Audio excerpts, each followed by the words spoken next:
The moving truck pulled up to the quiet suburban street, just as the sun began its descent behind the neat rows of houses.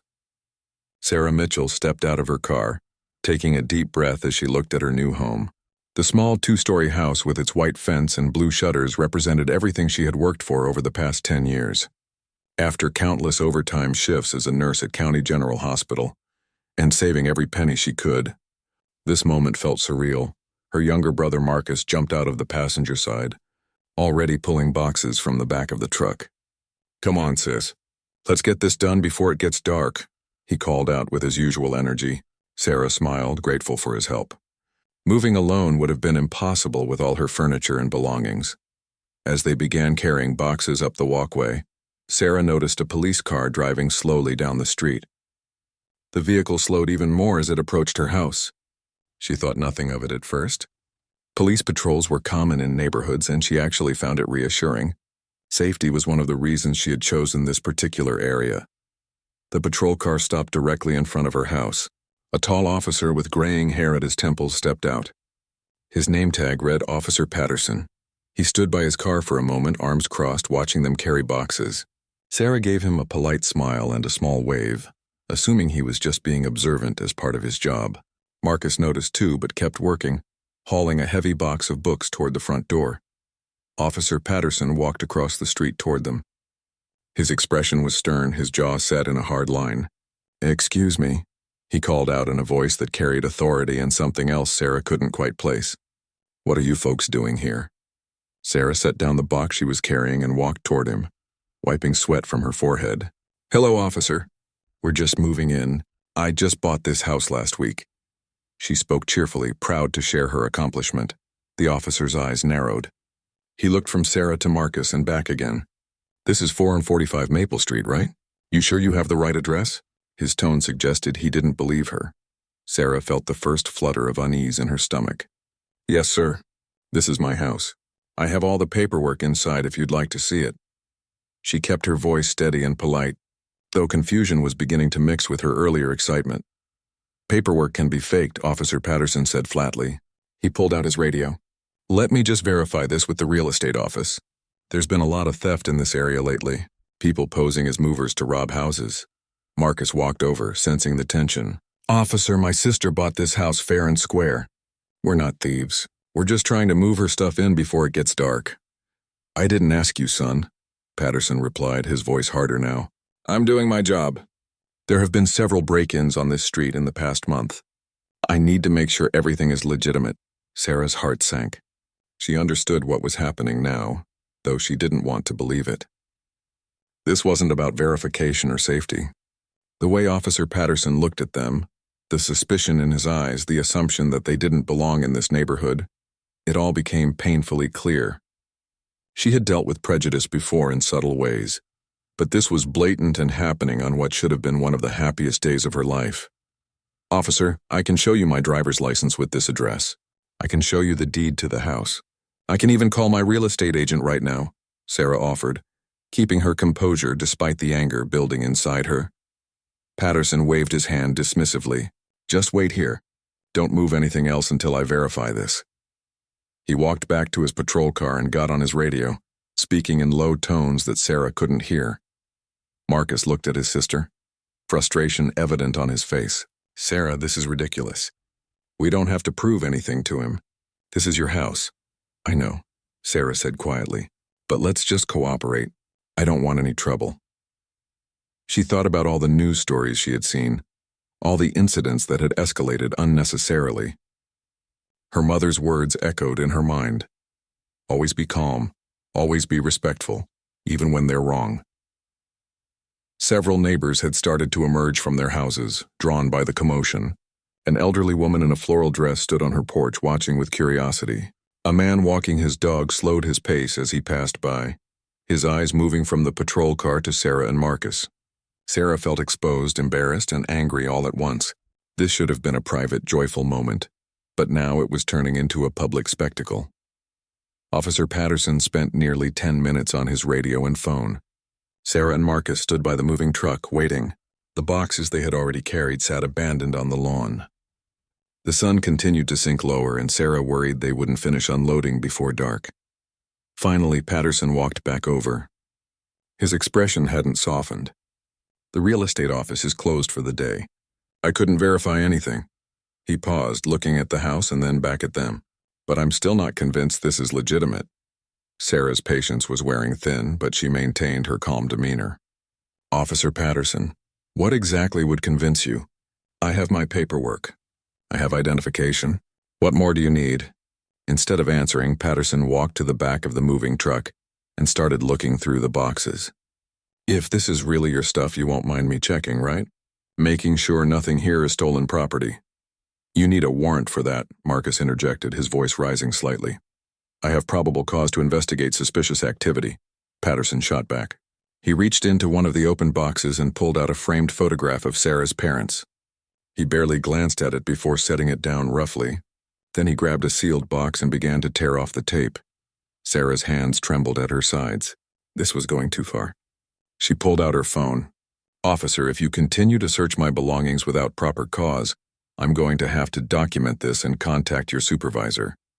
Patterson stopped and turned to face her. His expression darkened. Are you threatening me? That sounds like obstruction. He took a step closer to Sarah, his hand moving slightly toward his belt where his equipment hung. The tension on the street became thick enough to cut. Marcus moved protectively toward his sister. The watching neighbors seemed to hold their collective breath. Everything that happened next would depend on what Officer Patterson decided to do in this moment. And Sarah felt a cold fear settling into her chest despite her attempts to remain strong. What Sarah didn't know was that her new next-door neighbor, Mrs. Chen, had already pulled out her phone and started recording from her window.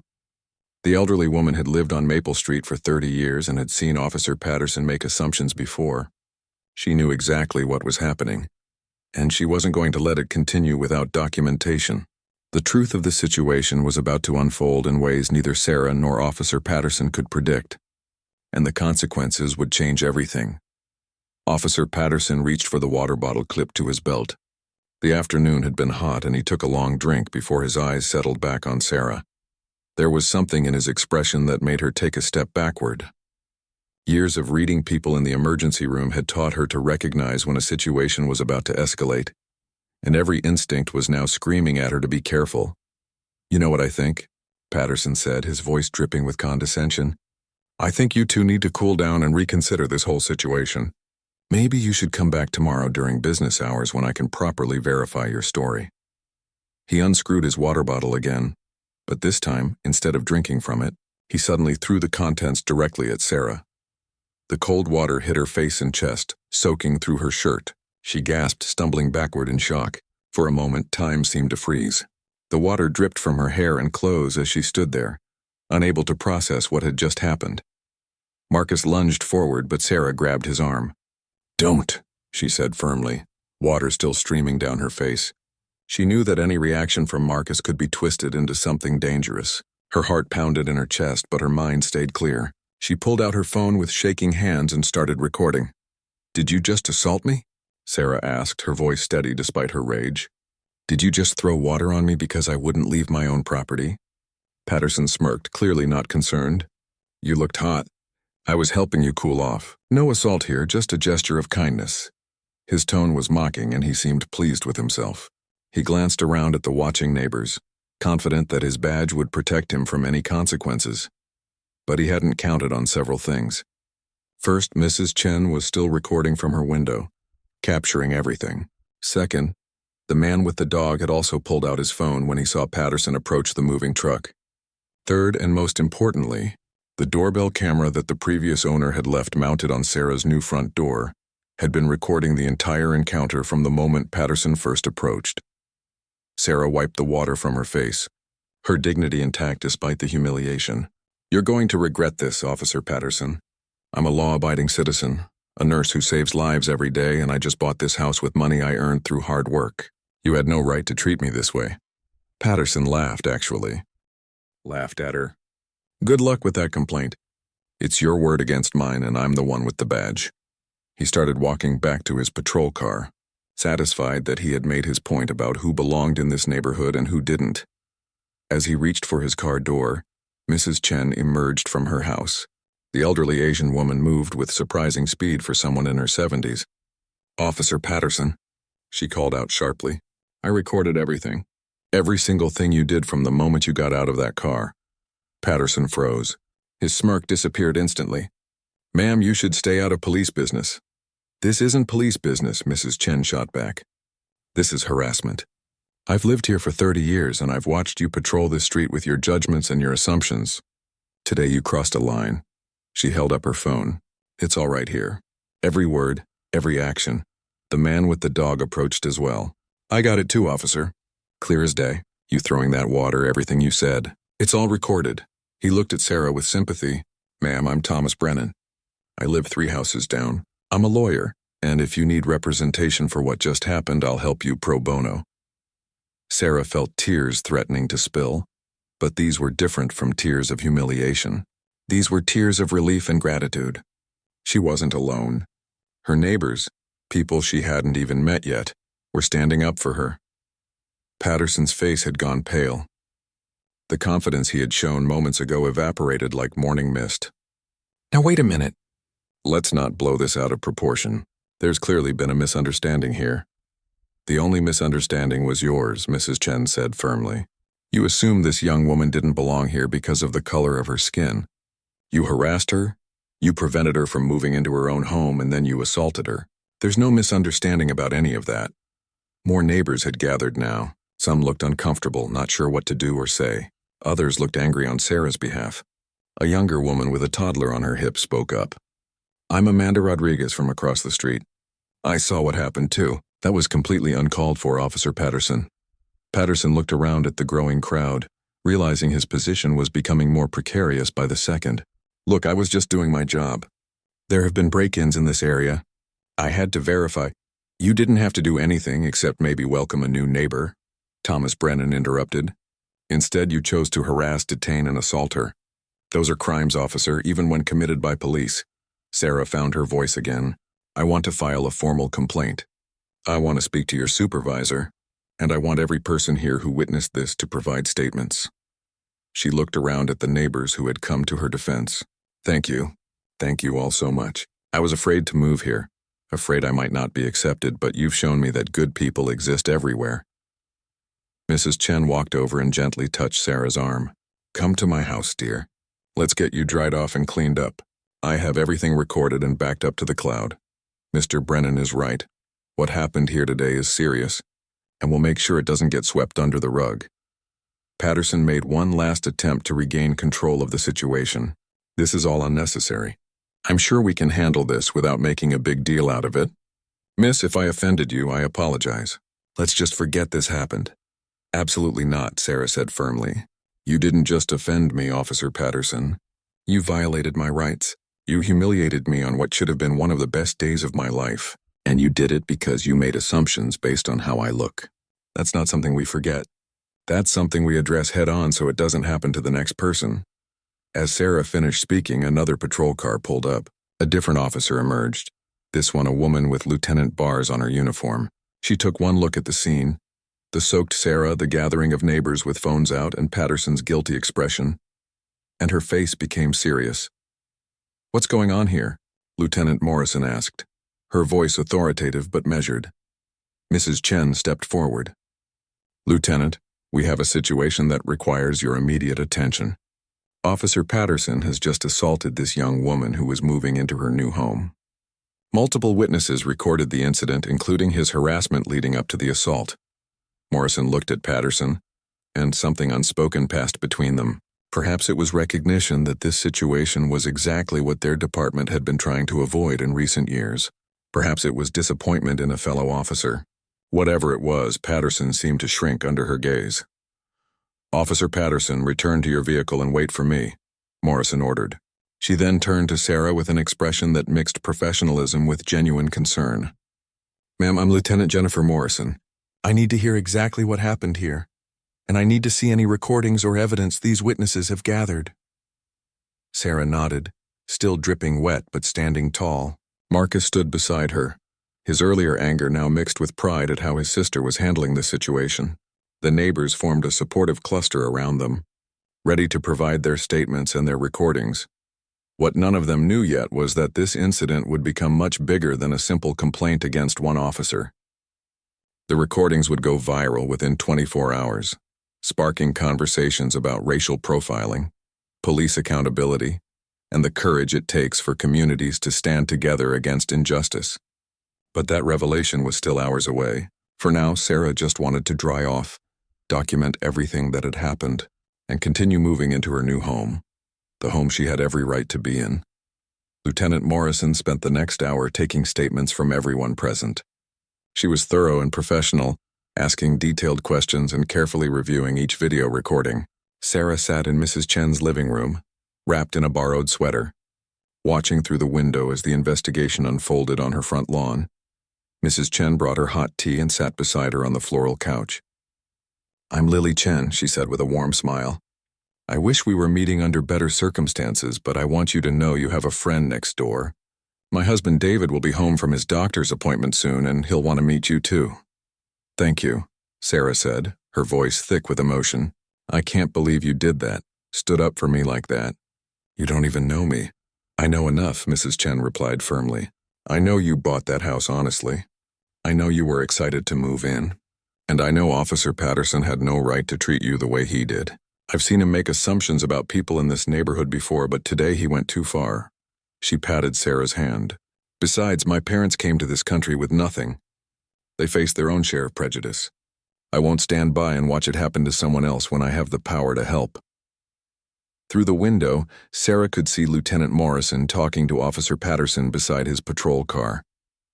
Even from a distance, she could tell the conversation was intense. Patterson's body language had shifted from defensive to defeated. His shoulders slumped, and he kept looking down at the ground rather than meeting Morrison's eyes. Marcus joined them in the living room, having just finished giving his statement to another officer who had arrived to assist with the investigation. "The lieutenant wants to talk to you again, Sarah. She says she has everything she needs from the witnesses, but she wants to walk through exactly what happened from your perspective one more time." Sarah nodded and stood up, handing the teacup back to Mrs. Chen. "I'll be back to help you finish moving," Mrs. Chen assured her. "David and I will help. So will Thomas and Amanda. You'll be settled in your new home tonight, I promise you that." Outside, Lieutenant Morrison met Sarah with a genuine expression of regret. "Ms. Mitchell, I want to apologize on behalf of the police department for what you experienced today. What Officer Patterson did was wrong on multiple levels. The harassment, the unlawful search of your property, and the physical assault, none of it was justified." "Thank you," Sarah said quietly. "But I need to know what happens next. Is he just going to get a slap on the wrist and be back on patrol tomorrow?" Morrison shook her head. "No. Officer Patterson has been placed on immediate administrative leave pending a full investigation. Based on what I've seen in these videos and heard from witnesses, I anticipate serious disciplinary action at minimum. There may also be criminal charges, though that will be up to the district attorney's office." Sarah felt a weight lift slightly from her chest. "Good, because this isn't just about me. If he did this to me in broad daylight with witnesses around, what has he done to other people when no one was watching?" "That's exactly what we'll be investigating," Morrison assured her. "We're going to review his entire service record, look into past complaints, and examine his body camera footage from previous incidents. If there's a pattern of behavior here, we'll find it." Officer Patterson stood by his patrol car, stripped of his badge and weapon, looking smaller somehow than he had an hour ago.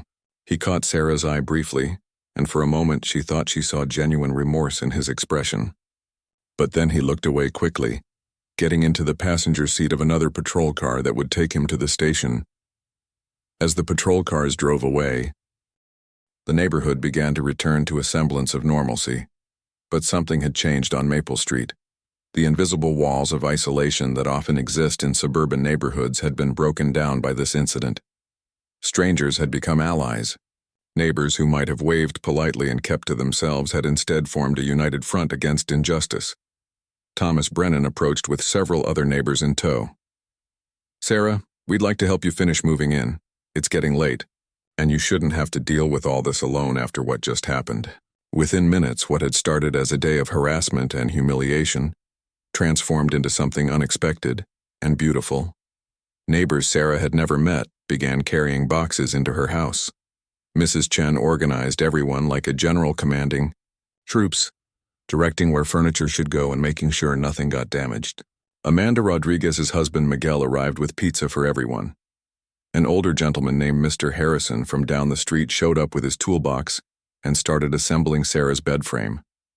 Marcus watched the scene with amazement. "Sarah, I don't think I've ever seen anything like this. These people barely know you and they're all here helping like your family." Sarah felt tears running down her cheeks again, but these were tears of joy and gratitude. "I think maybe that incident with Patterson brought out something in everyone. They saw an injustice and decided they wouldn't stand for it. Now we're all connected by that shared moment." As the sun finally set completely, Sarah's house was nearly fully unpacked. The furniture was arranged, boxes were opened and sorted, and her new home was beginning to look lived in. The neighbors gathered in her living room, sitting on boxes and her newly assembled couch, eating pizza and sharing stories. Mrs. Chen stood up and raised her water bottle in a toast. "To Sarah, our newest neighbor, welcome to Maple Street. I'm sorry your first day here was so difficult, but I hope you can see that this is a good neighborhood with good people. We look out for each other here." Everyone raised their drinks and echoed the sentiment. Sarah felt overwhelmed by the kindness surrounding her. "Thank you all so much. When I woke up this morning, I was just excited to start this new chapter in my life. I never expected any of this to happen, but I'm grateful for how you all responded. You turned what could have been the worst day of my life into something really special." Thomas Brennan spoke up from his spot near the window. "Sarah, I want you to know that what happened today won't be forgotten or swept aside. I'm going to make sure that complaint goes through proper channels and that Officer Patterson is held accountable. I've also reached out to some friends at the local news station. They're interested in covering this story if you're willing to talk to them." Sarah considered this carefully. A part of her wanted to just move on and forget it had happened. But another part, the part that thought about all the other black women and men who might face Officer Patterson on a traffic stop or a welfare check, knew that staying silent wasn't an option. "I'll talk to them," she decided. "What happened today needs to be public. People need to see that this kind of behavior still happens, even in nice suburban neighborhoods, and they need to see that good people of all backgrounds can stand together against it." The evening wore on, and eventually, the neighbors began to head home, promising to check on Sarah the next day. Mrs. Chen was the last to leave, giving Sarah a long hug at the door. "Get some rest, dear. Tomorrow is a new day, and I have a feeling your life is about to get very busy." After everyone left, Sarah and Marcus stood in her new living room, surrounded by the evidence of her neighbor's kindness. The house that had seemed like a battlefield just hours ago now felt warm and welcoming. "You handled that incredibly well, sis," Marcus said, pulling her into a hug. "I'm proud of you. Most people would have lost their cool, but you stayed calm and dignified the whole time." "I didn't feel calm inside," Sarah admitted. "I was terrified and angry and humiliated all at once. But I kept thinking about Mom and Dad and everything they taught us about staying strong in the face of prejudice. They always said our dignity is something no one can take from us unless we give it away." Marcus nodded. "They'd be proud of you, I know I am." That night, as Sarah lay in her newly assembled bed in her new home, she thought about the day's events. Officer Patterson had tried to make her feel like she didn't belong, but he had accidentally achieved the opposite. His actions had galvanized an entire neighborhood to show her that she was welcome, that she was valued, and that people would stand beside her against injustice. What Sarah didn't know was that Mrs. Chen's video had already been uploaded to social media and was beginning to spread rapidly online. By morning, millions of people would see Officer Patterson throw water on her. News outlets would pick up the story. Civil rights organizations would reach out to offer support. The quiet suburban street where Sarah had hoped to start fresh would become the center of a national conversation about race, policing, and community. But all of that was still hours away. For now, Sarah simply closed her eyes and allowed herself to feel grateful. Grateful for neighbors who became allies. Grateful for her own strength in the face of adversity, and grateful that she had found a community worth fighting to be part of. Tomorrow would bring new challenges, but tonight she was home. Sarah woke up to the sound of her phone buzzing incessantly on her nightstand. Groggily, she reached for it, and was shocked to see hundreds of notifications flooding her screen. Text messages from old friends and colleagues she hadn't spoken to in years, missed calls from unknown numbers, social media notifications that seemed endless. Her heart began to race as she sat up in bed, trying to make sense of what was happening. She opened her social media app and gasped. Mrs. Chen's video from yesterday had been shared thousands of times overnight. The caption read, "Police officer throws water on black woman moving into her own home. Multiple witnesses caught it all on camera."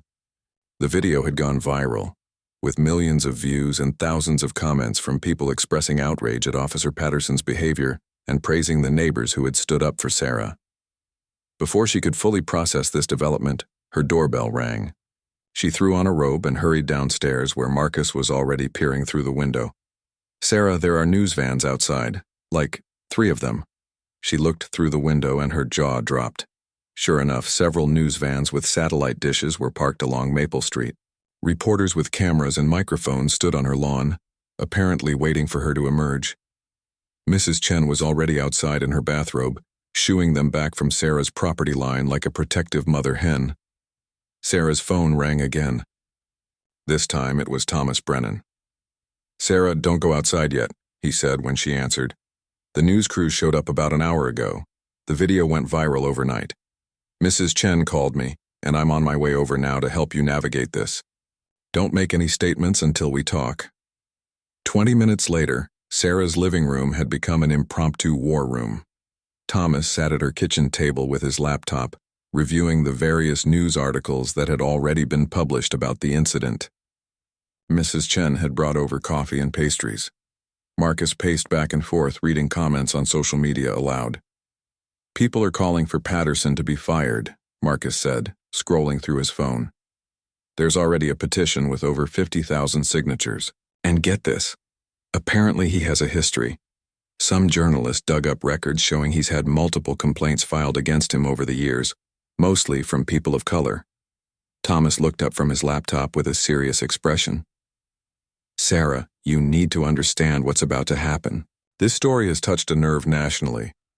You're going to be asked to do interviews, probably with major networks.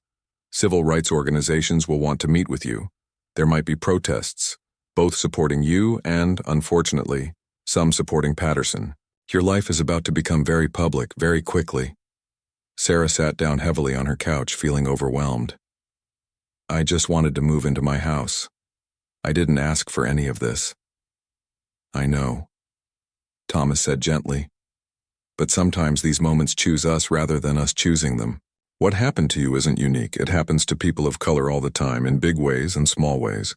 But this time, it was caught on camera, and people are paying attention. You have an opportunity here to make a real difference, to spark genuine change. But it's also okay if you decide this isn't something you want to take on. You're under no obligation to become a public figure." Mrs. Chen sat beside Sarah and took her hand. "Whatever you decide, we're here for you. If you want to speak out, we'll support you. If you want privacy, we'll protect that too." Sarah thought about her parents who had passed away 3 years earlier in a car accident. Her father had been a postal worker and her mother a teacher. They had faced their own share of discrimination throughout their lives, but had always taught Sarah and Marcus to stand up for what was right, even when it was difficult. What would they want her to do in this situation? "I'll do some interviews," Sarah decided. "But on my terms. I want to talk about what happened, but I also want to talk about the neighbors who stood up for me. Mrs. Chen, you and the others are just as much a part of this story as I am. This isn't just about what Officer Patterson did wrong. It's also about what the community did right." Thomas nodded approvingly.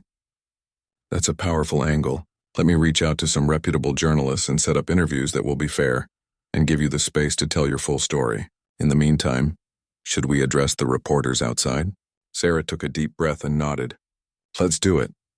10 minutes later, Sarah stood on her front porch flanked by Mrs. Chen, Thomas, Marcus, and several other neighbors who had helped her the day before. The reporters surged forward with their cameras and microphones, shouting questions over each other. Thomas stepped forward and raised his hand for quiet. "My name is Thomas Brennan, and I'm representing Ms. Sarah Mitchell. She'll make a brief statement, but she won't be taking questions at this time." Future interviews will be scheduled through me. He stepped aside, and Sarah moved to the microphone that one of the news crews had set up. My name is Sarah Mitchell, and I'm a nurse at County General Hospital. She began, her voice steady despite her nerves. Yesterday, I was moving into this house that I purchased with money I earned through years of hard work. Instead of being welcomed to my new neighborhood, I was harassed, detained, and assaulted by Officer Patterson, who assumed I didn't belong here because of the color of my skin. She paused, gathering her thoughts. But that's not the only story here. The other story is about my neighbors, people who didn't know me, who had never met me before yesterday, who stood up and said that what was happening was wrong. Mrs. Lily Chen, Mr. Thomas Brennan, Mr. Rodriguez, Ms. Amanda Rodriguez, and many others immediately came to my defense. They recorded what happened. They offered their support. They helped me move into my home and made me feel welcome in a way that Officer Patterson tried to prevent. Sarah's voice grew stronger as she continued. I want people to understand that racism and prejudice still exist in America, even in nice suburban neighborhoods. But I also want people to see that good people of all backgrounds can stand together against injustice. My neighbors showed me yesterday that community means more than just living on the same street. It means caring about each other and protecting each other's rights and dignity. Mrs. Chen squeezed her hand supportively. Sarah concluded, I will cooperate fully with the investigation into Officer Patterson's conduct. I hope this incident leads to real change in how police officers are trained and held accountable. But more than anything, I hope it reminds people that we all have the power to stand up when we see something wrong. Thank you. The reporters erupted with questions, but Thomas stepped forward again. That's all for now. We'll be in touch about scheduled interviews. Please respect Ms. Mitchell's privacy and property. He gently guided Sarah back into the house as neighbors formed a protective barrier to keep the press from following. Inside, Sarah collapsed onto her couch, emotionally exhausted. Marcus handed her a glass of water, which she accepted with shaking hands. That was perfect, sis. You were amazing out there. Over the next few hours, Sarah's phone continued to buzz with messages of support from around the country. Fellow nurses from hospitals across the nation reached out to express solidarity. Civil rights leaders contacted Thomas to offer their assistance. Local community organizations wanted to meet with her. The story had struck a chord that went far beyond one incident on one suburban street. But there was also a darker side to the attention. Some people online defended Officer Patterson, claiming he was just doing his job and that Sarah and her neighbors were overreacting. A few messages contained racial slurs and threats, which Thomas immediately reported to the police. Lieutenant Morrison called personally to assure Sarah that she would have increased police presence on her street for her protection, which Sarah found both reassuring and deeply ironic. That afternoon, Thomas received a call from Officer Patterson's lawyer. Patterson wanted to meet with Sarah privately to apologize. Thomas relayed the message and waited for her response.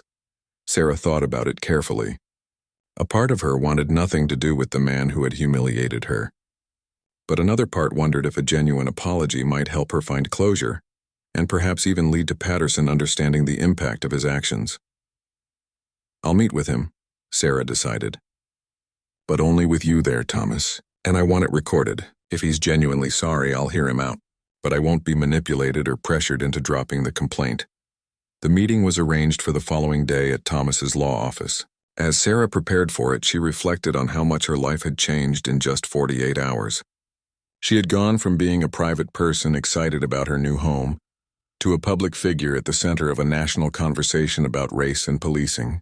It was overwhelming and frightening, but it also felt important, like she was part of something bigger than herself. Mrs. Chen came over that evening with homemade dumplings. As they ate together in Sarah's kitchen, the older woman shared her own experiences with discrimination. When my parents opened their first restaurant in this country, people told them to go back where they came from. They had rocks thrown through their windows. But they persevered, and they taught me to always stand up for others who face the same hatred they did. That's why I recorded what happened to you, Sarah, because silence in the face of injustice is its own form of participation. Sarah felt a deep connection to this woman who had become not just a neighbor, but a true friend in such a short time. Thank you, Mrs. Chen, for everything. I don't know how I can ever repay you. You don't need to repay me, Mrs. Chen said with a smile. You just need to keep being who you are. Strong, dignified, and willing to speak truth even when it's hard. That's payment enough. As the evening wound down and Mrs. Chen headed home, Sarah stood at her window looking out at Maple Street. The news vans had finally left and the street looked peaceful in the glow of the streetlights. Tomorrow she would face Officer Patterson and hear whatever he had to say. The day after that, she would start scheduled interviews with major news outlets. Her life had been turned upside down, but Sarah was discovering a strength within herself that she hadn't known existed. Officer Patterson had tried to make her feel powerless and unwelcome, but instead, he had inadvertently shown her the power of community, the importance of speaking out, and her own capacity for courage in the face of injustice. The conference room at Thomas Brennan's law office felt cold and sterile. Sarah sat at the long table with Thomas on one side and Marcus on the other. A recording device sat in the center of the table, its small red light blinking steadily. Sarah's hands were clasped tightly in her lap as she waited for Officer Patterson to arrive. When the door finally opened, Sarah barely recognized the man who walked in. Officer Patterson looked like he had aged 10 years in just 2 days. His eyes were red-rimmed, his face drawn and pale. He wore civilian clothes, jeans, and a button-down shirt, and moved with none of the arrogant confidence he had displayed on her lawn. His lawyer, a middle-aged woman in a sharp business suit, followed him into the room. Patterson sat down across from Sarah, and for a long moment, neither of them spoke. His lawyer began with the formalities, confirming that the meeting was being recorded and that everyone understood this was not an official deposition, but rather a voluntary conversation. Then Patterson looked directly at Sarah, and she saw something in his eyes she hadn't expected, genuine remorse. His voice was hoarse when he finally spoke. "Ms. Mitchell, I don't expect you to forgive me. I don't deserve your forgiveness, but I need you to know that I am deeply, profoundly sorry for what I did to you." Sarah remained silent, waiting for him to continue. "There's no excuse for my behavior," Patterson went on, his voice breaking slightly. "I've spent the last 2 days thinking about how I got to that point, how I became the kind of person who would treat another human being the way I treated you. The truth is, I've been carrying around assumptions and prejudices for so long that they became invisible to me. I convinced myself I was just being cautious, just doing my job, but I was really acting on bias and bigotry." He paused, wiping his eyes with the back of his hand. "When I saw that video of myself, when I watched what I did to you from the outside, I was horrified. I saw myself the way everyone else saw me, as a bully with a badge using my authority to humiliate someone who had done nothing wrong. That's not who I thought I was, but it's exactly who I became." Sarah finally spoke, her voice calm but firm. "Why did you assume I didn't belong in that house, Officer Patterson?" Patterson flinched at the question. "Because you're black," he said quietly. "That's the truth, as ugly as it is. I saw you and your brother carrying boxes, and my first thought wasn't someone's moving in. It was, this doesn't look right. I've been trained to look for suspicious activity, but somewhere along the way I started equating skin color with suspicion. I didn't even realize I was doing it." "How many other people have you treated this way?" Sarah asked. "How many other traffic stops, how many other welfare checks, how many other encounters where you let your assumptions guide your actions?" Patterson's face crumbled. "Too many. I've been going through my own memories, and I'm ashamed of how many times I probably made someone feel afraid or humiliated because of who they were, rather than what they were doing. I've had complaints filed against me over the years, and I always dismissed them as people overreacting or lying. But now I see that I was the problem. I was always the problem." Thomas leaned forward slightly. "Officer Patterson, you understand that Ms. Mitchell's complaint is moving forward, regardless of this apology. Your words here don't change the legal consequences you're facing." "I know," Patterson nodded. "I'm not here trying to make the investigation go away. I'm here because Ms. Mitchell deserved an apology, and I needed to look her in the eye and give it to her. I've been suspended without pay. I'll probably lose my job and I might face criminal charges. I accept that. But before all of that happens, I needed her to know that I'm sorry." Sarah studied his face carefully, trying to determine if this remorse was genuine or performed. She had seen enough people in the emergency room, people high on drugs claiming they'd get clean, abusive partners promising to change, to be skeptical of sudden transformations. But there was something in Patterson's demeanor that felt authentic, something broken and raw that suggested he was truly confronting himself for the first time. I appreciate your apology, Sarah said finally, but an apology doesn't undo what you did. It doesn't erase the humiliation I felt standing in front of my new house, soaking wet, while neighbors I'd never met watched you treat me like a criminal. It doesn't give me back the joy of that moving day that you destroyed. I know, Patterson whispered. But it is a start, Sarah continued. And if you're serious about changing, about confronting your biases and becoming better, then maybe something good can come from this horrible situation. Maybe your story can be part of a larger conversation about how officers need to examine their own prejudices and how departments need to do better at identifying and addressing bias before it leads to situations like mine or worse. Patterson nodded emphatically. I want to do better. I've already reached out to organizations that do racial bias training. I want to understand why I think the way I think and how to change it. And if it helps, if my experience can be used to train other officers or prevent this from happening again, I'm willing to be public about my failures. His lawyer shifted uncomfortably, clearly not thrilled with her client's willingness to admit fault so openly, but Patterson seemed beyond caring about legal strategy at this point. He was a man who had seen himself clearly for the first time and was horrified by the reflection. Marcus spoke up for the first time. My sister is a good person who works hard and helps people every day. You judged her without knowing anything about her except what she looked like. You need to remember her face. Remember this feeling of shame you have right now and carry it with you so you never do this to anyone else. I will, Patterson promised. Ms. Mitchell, I know I can't undo what happened, but I want you to know that your dignity and grace throughout this whole situation has taught me more about character than I learned in 20 years of police work. The way you handled yourself, the way your neighbors stood up for you, it showed me what real community and courage look like. The meeting continued for another 30 minutes, with Patterson answering questions about his history on the force and his previous encounters. His lawyer eventually called time, citing the ongoing investigation.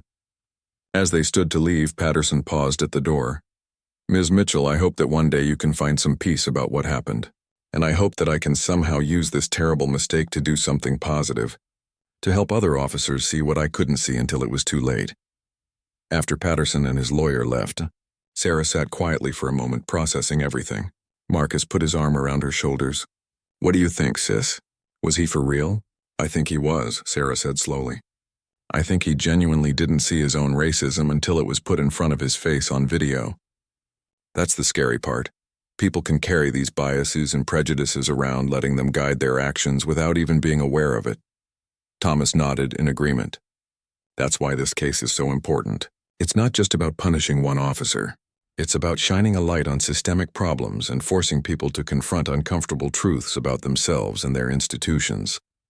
Over the following weeks, Sarah's life continued to be a whirlwind of activity. She did interviews with major news outlets, always careful to emphasize both the problem of racial bias in policing and the power of community solidarity. The video of Mrs. Chen and the other neighbors standing up for her became almost as viral as the original footage of Patterson's actions.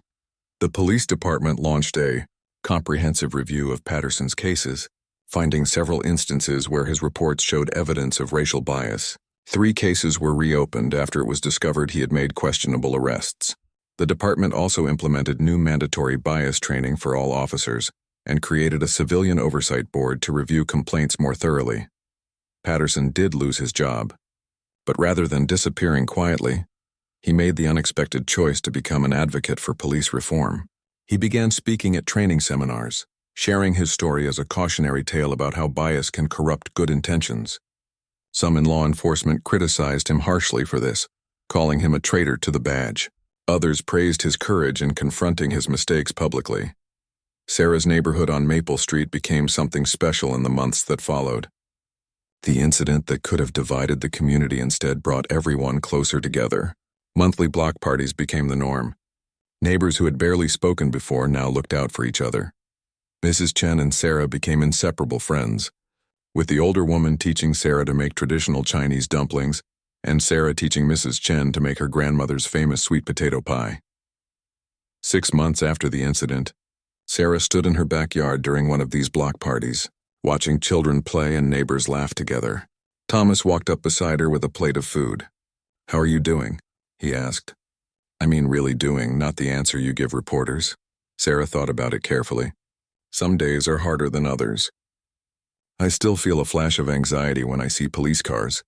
I still remember how it felt to have that water thrown in my face. But I also see what came from it. The changes in the police department, the conversations happening nationally, this community we've built here. Patterson tried to make me feel like I didn't belong, and instead, he helped me find where I belonged more than I ever imagined. That evening, as the party wound down and Sarah said goodnight to her neighbors, Mrs. Chen pulled her aside. "I have something to show you," she said, leading Sarah to her house. In her living room, Mrs. Chen pointed to a framed photograph on the wall. It showed Sarah standing in her front yard with all the neighbors gathered around her, taken the day after the incident when everyone had come together. "This is my favorite picture," Mrs. Chen said. "Not because of what happened before it, but because of what it represents. It shows that when people are confronted with injustice, they have a choice. They can look away or they can stand up. Everyone in this picture chose to stand up. That's something worth remembering." Sarah hugged her friend tightly, tears in her eyes. "Thank you for being the first one to stand up. Thank you for recording what happened and making sure the truth couldn't be hidden or denied. Thank you for having the courage to speak out even when it was hard," Mrs. Chen replied. "You could have accepted Patterson's apology and dropped the complaint to make your life easier. But you knew this was about something bigger than just you. That takes real strength." As Sarah walked back to her own house that night, she looked up at the bedroom window, the same window she had looked out from that first terrible night, wondering if she had made a mistake buying a house on this street. Now she knew with certainty that this was exactly where she was meant to be. Officer Patterson's attempt to make her feel unwelcome had backfired spectacularly. Instead of breaking her spirit, it had revealed her strength. Instead of showing her she didn't belong, it had helped her build a community where everyone belonged. His prejudice had been caught on camera for the world to see, but so had the goodness of ordinary people choosing to do the right thing. Sarah turned off the lights in her house and climbed into bed, thinking about how much had changed in just 6 months. Tomorrow she would go back to her job at the hospital, saving lives and caring for patients. But she was also now someone who spoke at community meetings about bias and discrimination.